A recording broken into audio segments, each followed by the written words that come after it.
Good evening, ladies and gentlemen, distinguished guests, colleagues, and friends. My name is Fitri Mutia. It is truly an honor to be in first international conference on disability inclusion, ICDI 2025, and speak on subject that are deeply close to my concern. It's about empowering inclusion through assistive technology. Today, we are living in an age of rapid technological advancement. Artificial intelligence is reshaping industries. Smart devices are changing how we live, work, and communicate. And yet, amidst this wave of progress, millions are still left behind. Why? Because too often, technology is designed for the average user, not the excluded one. Today, I invite you to look through a different lens of equity, accessibility, and inclusion. Let us explore how assistive technology, when developed intentionally, has the power not only to remove barriers, but to unlock human potential.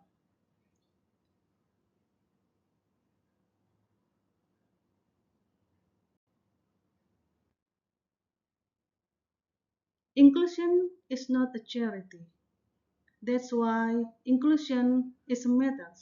Inclusion is not an optional extra. Inclusion is a human right. And why inclusion also important? The second is the number of people with disability continues to increase every year. According to World Health Organization, over 1.3 billion people globally live with some form of disability. That's about one in every six people in the world. Yet, in many countries, people with disability still face systemic barriers in the most basic areas of life.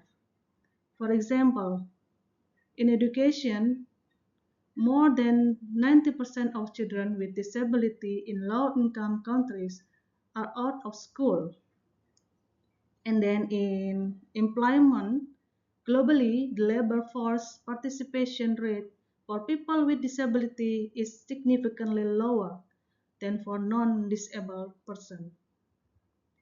In public service, many government buildings and digital platforms remain inaccessible.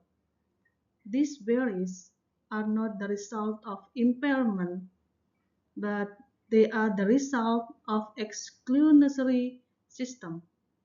And that is why assistive technology matters.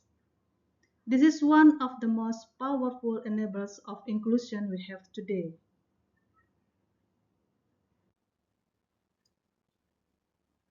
What is assistive technology itself? The term assistive technology or AT encompasses a wide range of tools and solutions. As defined by the World Health Organization, assistive technology is an item, piece of equipment, software, or product system that is used to increase, maintain, or improve the functional capabilities of individuals with disabilities. Some of assistive technology includes mobility devices like wheelchair, crutch, and prosthetic limbs. In sensory tools, it is also about screen readers, hearing aids, and braille displays. In communication aids, assistive technology, we can see like speech gathering device, eye tracking software, and also in cognitive support, there's an assistive technology like apps for memory, learning, or attention. What's unique these tools is their ability to enable people. Assistive technology doesn't just help people cope, it also allows them to lead, like to study, to work, to vote, to raise family, and to contribute to society fully. It is time to expand our understanding what is the role of assistive technology in inclusion. Accessibility is a minimum requirement actually, and empowerment is the end goals. Let me share a story about a young man named Ovi, for example, who is visually impaired, was the top student in his class actually. But he struggled with accessing printed textbook. When he was introduced to a screen reader software, his performance improved dramatically. And today, Ovi works as a software developer at a major technology company, helping design accessible apps for others like him. His success was not despite his disability. It was because he had tools that empowered him, in this case, assistive technology. So, assistive technology is not about fixing people, it's about fixing the system that excluded them. In and the role assistive technology we can see in many aspects, many part, like in education, employment, social inclusion, and healthcare. Okay, in the global impact of the assistive technology beyond personal empowerment, assistive technology makes sense on national and also the global level. Considering these figures, the World Bank estimates that excluding people with disability can reduce a country's GDP by up to 7%.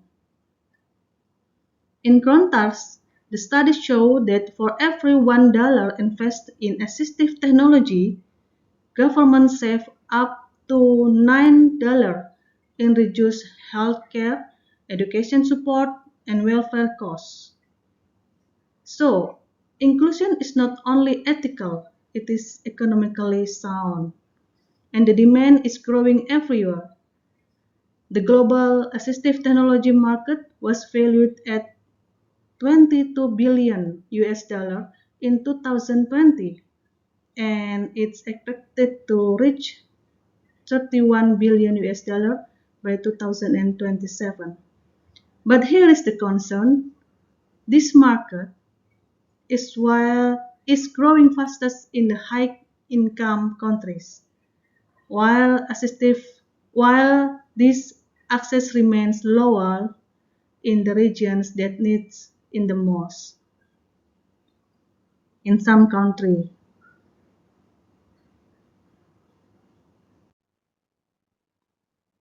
Okay, for example, um, around the world we are already seeing remarkable innovation in assistive technology, like um, a tablet-based augmentative and alternative communication tools which allow non-verbal children to participate in inclusive classroom. This assistive technology improved 75% in 6 months. And then another example is 3D printed um, to produce prosthetic for children. A limb of would normally cost 1.5 hundred million dollar, and it's produced only for under $50. And also they are artificial intelligence based speech to text tools which transforming communication for the deaf community. That's some example for this assistive technology.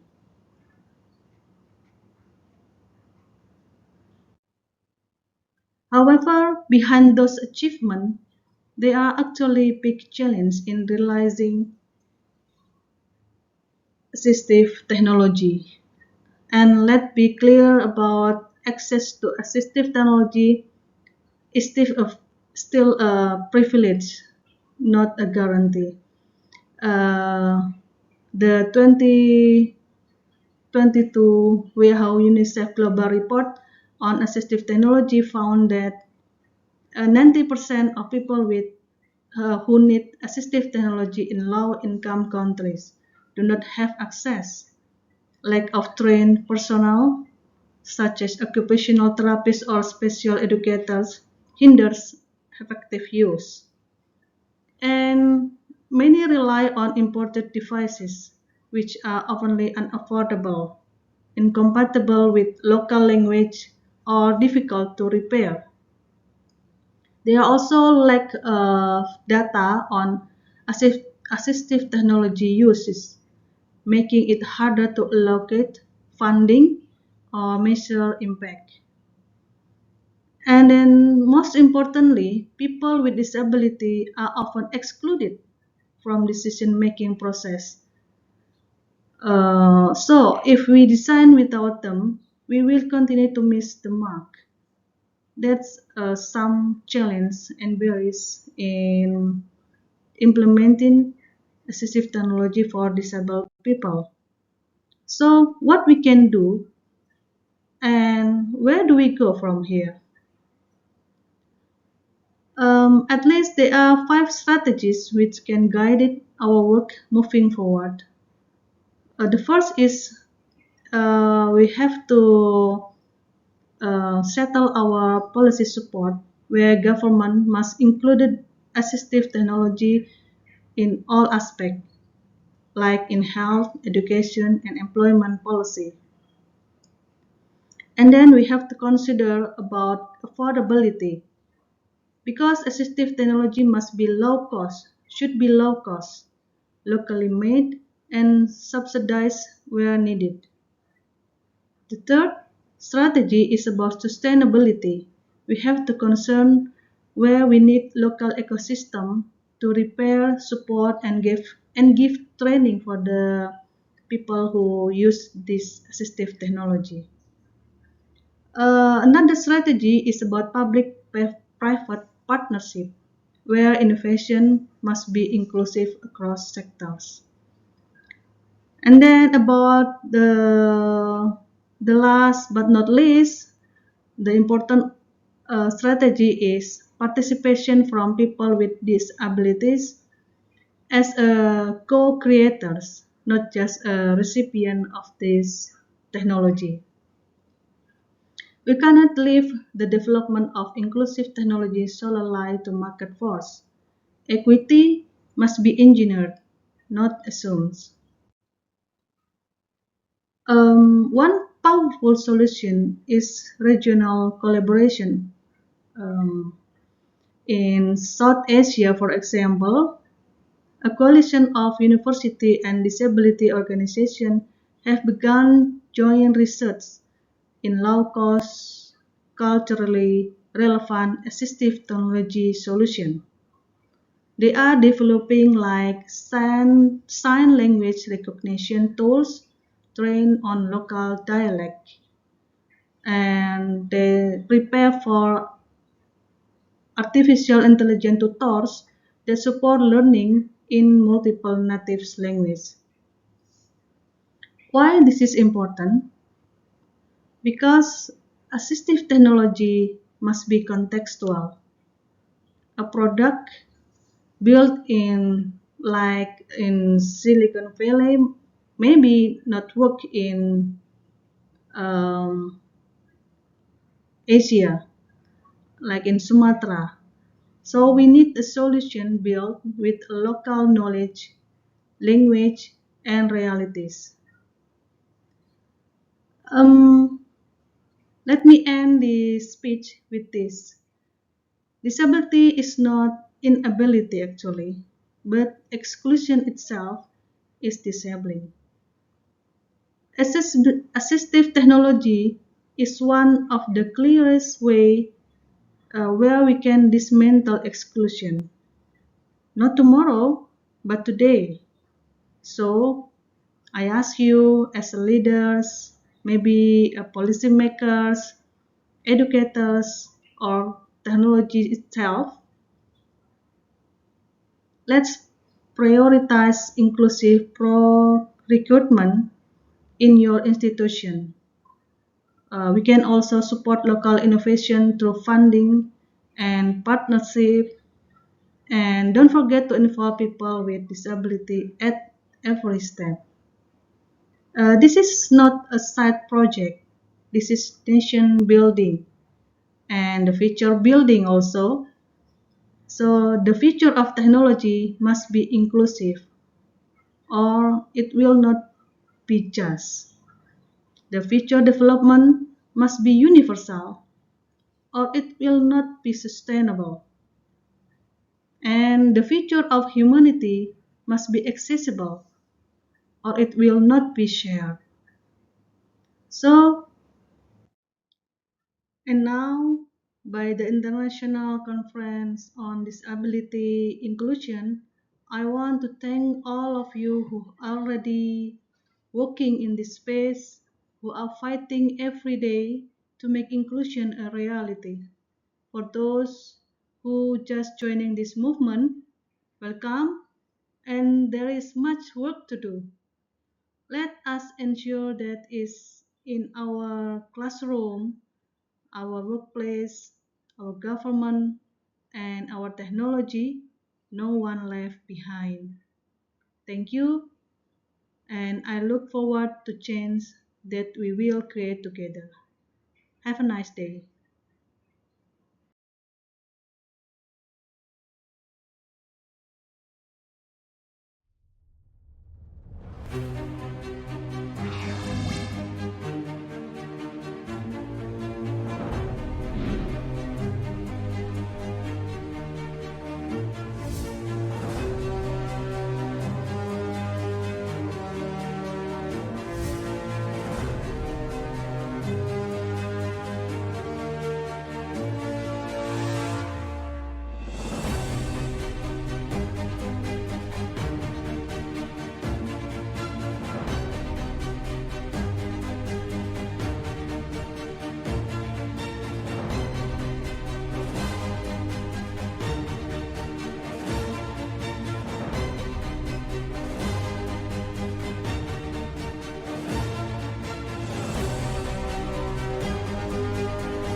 Bismillahirrahmanirrahim and Assalamualaikum everyone. My name is Fariz Abdul Rani. I'm representing training company called Creativation 99 Venture. We are doing training for public and government sectors, focusing on disability related in order to make sure that our society is inclusive and accessible for all, especially for disabled people. I'm also a master trainer for disability equality training. Today, I would like to present to you titled Challenging the Misconception of Disability. What is disability? Have you heard about this word before? Do you understand the real concept of disability? Today, I would like you to go through together with me what is the real concept or the real meaning of disability itself. Maybe you've heard about this word before and you use in your conversation. But do you actually understand the real concept of this word? According to the World Health Organization, currently we have about 15% of our population in this world are actually disabled people. That means there are about 1.2 billion disabled people in this world. It's a big number, right? How do we understand 1.2 billion? Let's talk about our own country, Malaysia. Currently, we have 34 million population. If according to WHO, 34 million, 15% out of that actually disabled people. That means we have about 5 million disabled people in Malaysia currently. How do we understand 5 million? That means every 7 Malaysian, 1 disabled person.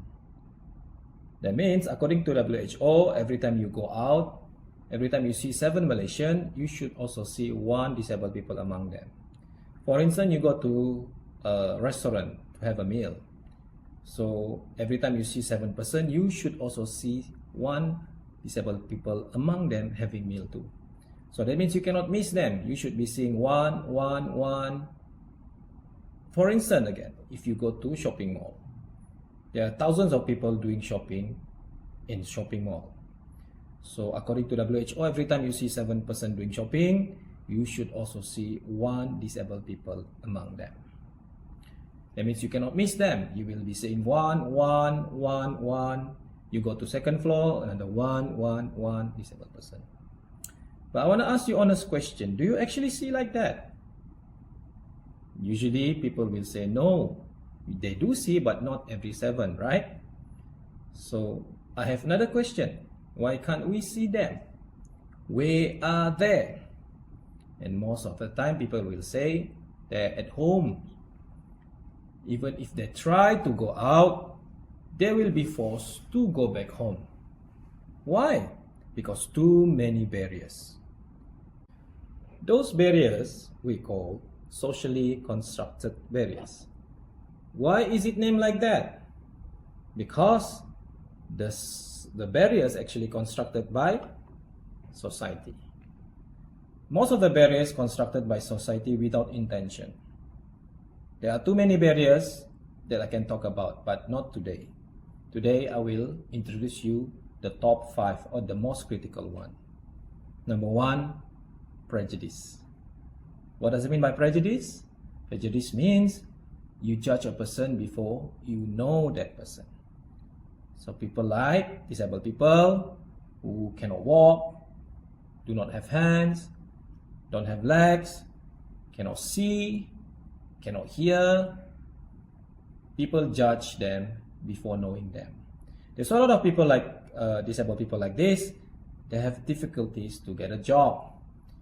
Every time they apply for a job, usually most of the time they will be rejected. It's not because they are not qualified. It's because people have this assumption or prejudice or biases that these people cannot do job. They are not reliable, they're not capable. If you cannot see, you cannot do this. So how did society get all these ideas from? that disabled people are unreliable, not capable, or anything. Because every time society look at them, the first thing they will do, without realizing it, automatically they will do is to put their self in their shoes. I mean, when you see someone like sitting on wheelchair, you will try to put yourself in his shoe. You will tell yourself, if I cannot walk, I cannot do this. If you're someone who cannot see, you will try to put yourself in his shoe. If I cannot see, I don't think I can do this work. So that's why that's a problem. It's not because they are not qualified or they do not have experience. It's just people rejected them using their own imaginations when they try to put their self on their shoes. Barrier number 2 is media's negative perceptions. When it comes to media will only show the negative story about disabled people. Why? Is there no positive ones? Yes, there are, but very rare. Why only negative ones? Because the negative story about disabled people is much more interesting. That's why when you see in social media, you will only see the negative story about disabled people because it catches the emotional side of society. So people love to share, people love to comment in this type of posting. Even in the movies or in documentaries or even in dramas, you will only see the story, negative side of disabled people because it's much more interesting to watch. That's why when you see people with impairment, you will remember things that you see in the media. Usually they will be portrayed as unfortunate or burden to anyone or hopeless.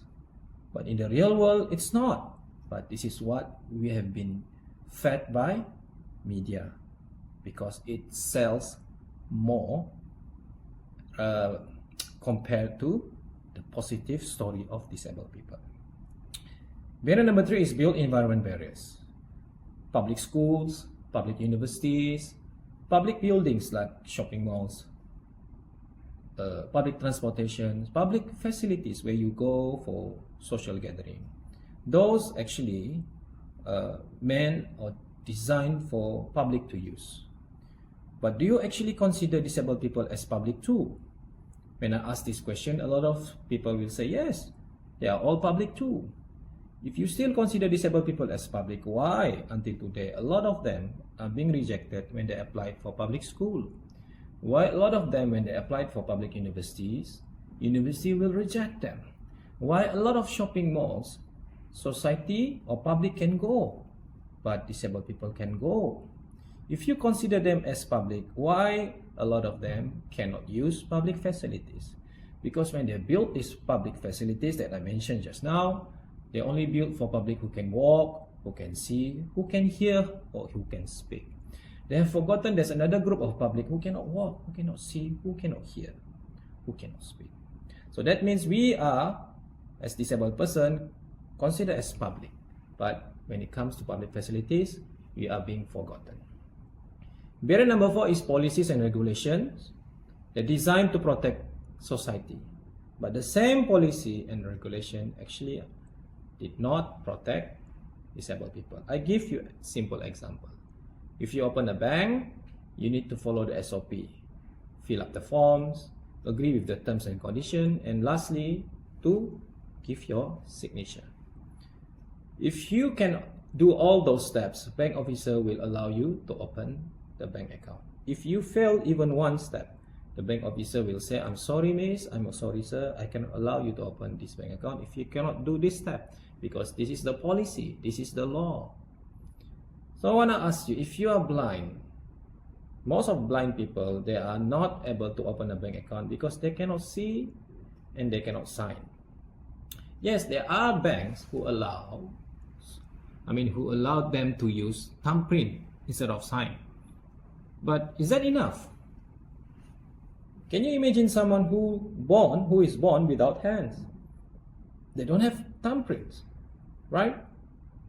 So these people will be excluded from this type of policies So these are the common or classic example of laws or policies that protecting society, but at the same time not protecting disabled people. So there's a lot of schools or public university that have a written law that they do not accept disabled students.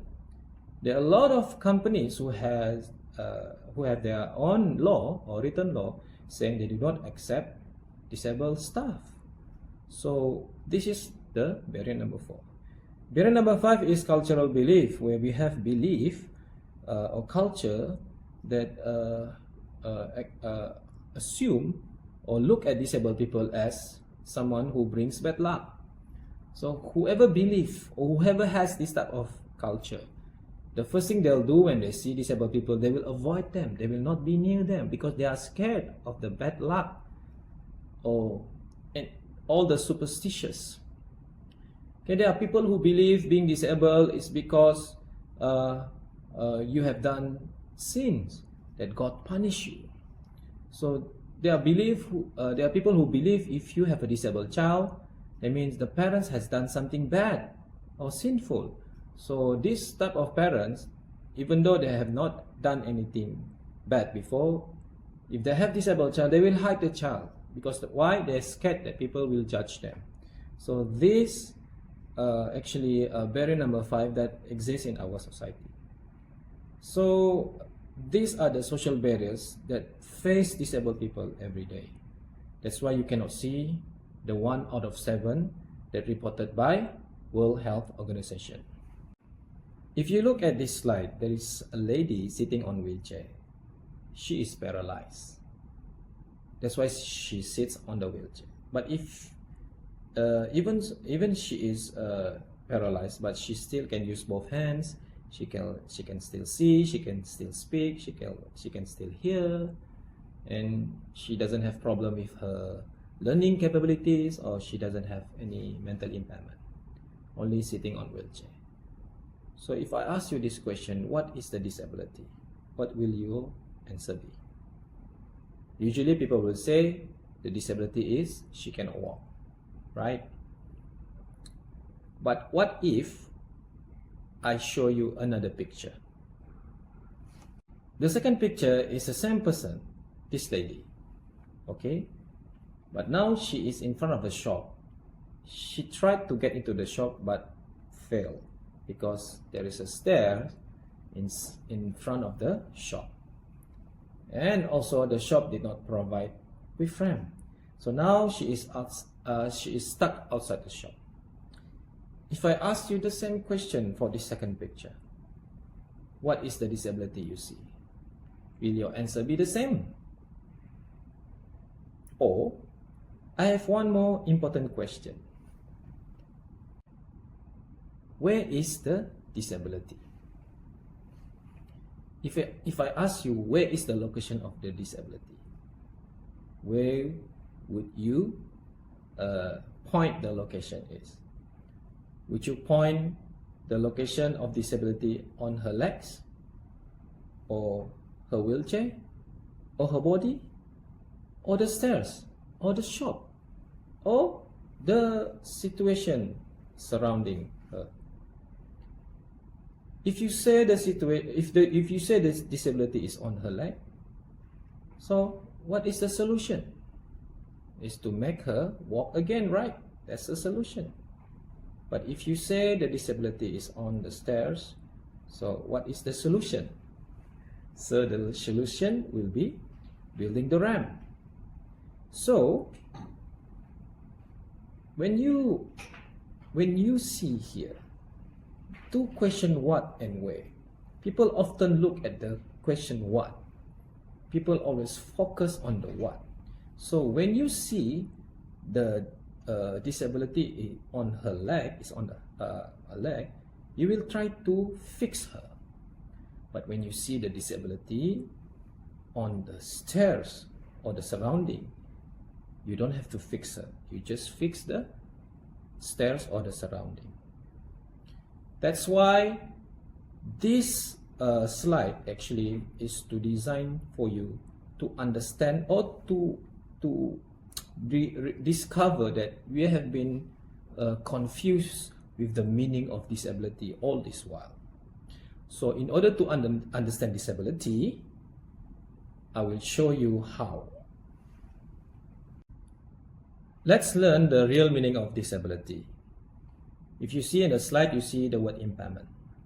The word impairment, when you are referring to a person, that person has limitation or problem in body or intellect, function or structure or mental. So when that person has limitation or problem, that person has impairment. For instance, if someone cannot walk, that means he has physically impairment. So if someone cannot see, we call them visual impairment. If someone cannot hear, you say he has hearing impairment. Someone cannot speak, speech impairment. But disability is not a person. Disability is a situation where it only happens if you have these two elements compulsory. Number one, person with impairments meets with social barriers that we learned just now. 5 social barriers or more. So if the person with impairment meets with staircase, okay, so that person is experiencing disability. If he is staying at home, watching television, sitting on wheelchair, is there any disability? The answer is no. But is there impairment? Yes. But someone with impairment, if he goes out and meets with social barriers, so that situation we call disability happens. Understanding of this concept of disability is very important. So you will realize that the reason why a lot of disabled people stuck at home is not because of the impairment. It's because of social barriers that create disability. So a lot of people have been blaming because that someone cannot walk, he cannot go to school. Because he cannot see, he cannot go to work. Because he cannot hear, he cannot go to shopping malls. But it's wrong. The understanding is wrong. The reason why they cannot go to school, they cannot go to work, they cannot go to shopping mall, it's not because of the impairments. It's because of the disability that are caused by social barriers in this society. So this understanding is very important. So if this is how you see the disability, someone with impairments meets with social barriers, maybe built environment barriers, maybe attitude barriers, prejudice, biases, or culture barriers. So that person is actually having or is in the disability situation. So if that's how you understand, that means you are aligned with United Nations Convention on the Rights of Persons with Disabilities, or UNCRPD. The definition of disability by UNCRPD is result from the interaction between person with impairments, that attitudinal and environmental barriers that hinders them or their full and effective participation in society. So that means the understanding that we discovered just now, where disability is person with impairment meets with social barrier, you will see that we are in the same understanding with UNCRPD. So if you go out there, there's a lot of social barriers exist. So who is supposed to remove the social barriers? The answer is society. Why? Because disabled people cannot remove the social barriers by themselves. Society needs to do it. So if society needs to do it, so how do they remove the social barriers? So these are the processes and approaches of removing social barriers. To remove social barriers, number one, you should provide reasonable accommodation. There are two types of accommodation for disabled people outside there. Number one, just accommodation, or we call it facilities. But number two is reasonable accommodation or reasonable facilities. So what is the difference between just a facilities for disabled people and reasonable accommodation or reasonable facilities? The reasonable facilities is usable and safe to be used. These are the example of reasonable accommodation. This reasonable accommodation is not because it's special for disabled people. It's not only special, but it is safe for them to use.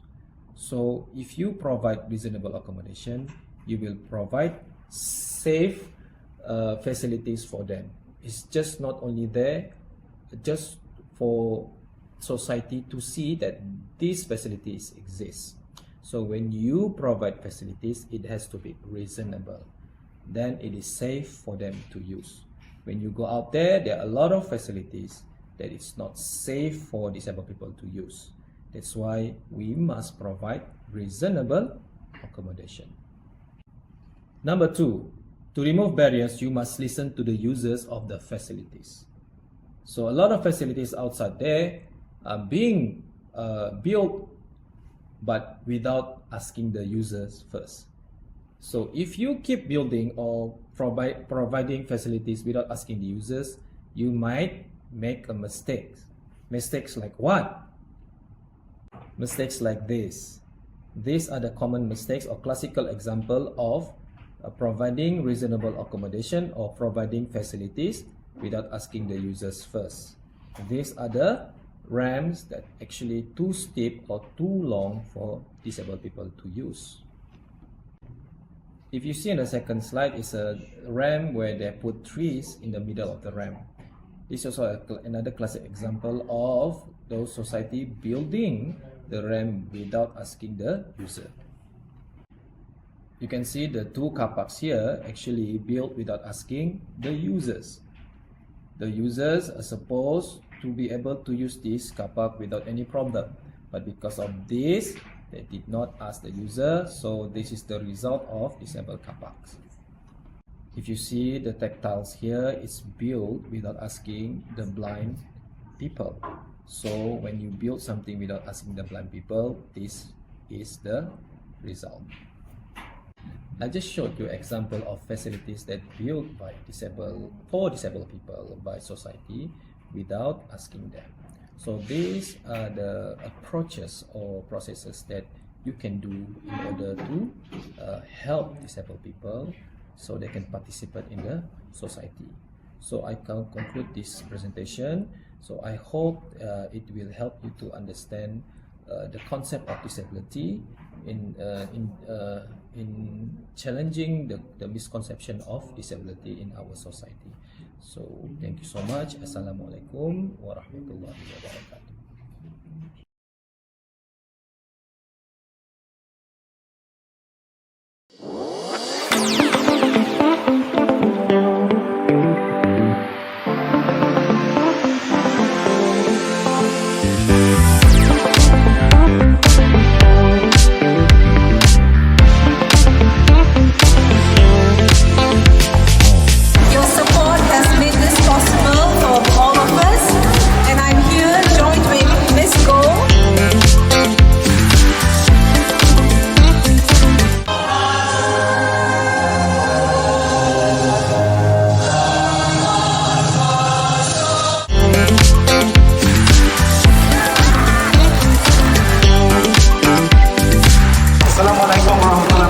dan salam sejahtera. My name is Yayasan. Councillor for Subang Jaya City Council for the last 8 years, since 2017-18, yes.